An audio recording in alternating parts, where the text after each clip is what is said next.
જય કિસાન ખેડૂત મિત્રો, G20 મગફળી છે. જુઓ ફ્લાવરિંગ છે, નકશી પણ પડી ગઈ છે.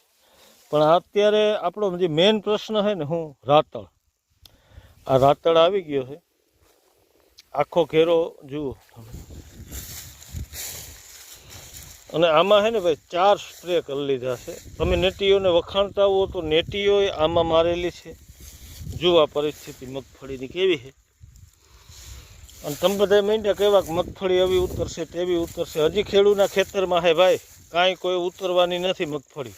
ખોટી બધી અફવા કરે આ લોકો અને હેવીમાં હેવી ડોઝ મારી દીધા. અને મારા ખેડૂત મિત્રને આમાં કાંઈ રિઝલ્ટ નથી. તો આ દવાની જે કંપનીઓ છે એ એવી જ દવા બનાવે કે જેનાથી વાયરસ ઉત્પન્ન થાય.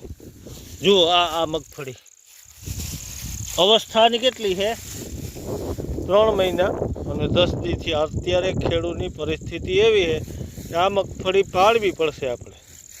શું કામમાં કે જો આમાં વરસાદ આવી જાય તો પાછી આપણે વરાપ ન થાય ને ત્યાં તો આ રોગ મગફળીને પૂરું કરી દે. તો આવી પરિસ્થિતિ છે મારા ખેડૂતની. તો કોણ બચાવશે ખેડૂતને?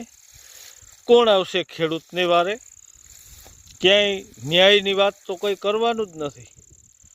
હે ભાઈ, બધા પોતપોતાની પ્રોડક્ટ વેચે છે પણ ખેડૂતની કોઈ સપોર્ટ નથી. ક્યાં સુધી ચાલશે આવું ભાઈ? ખેડૂત થાકી જાય.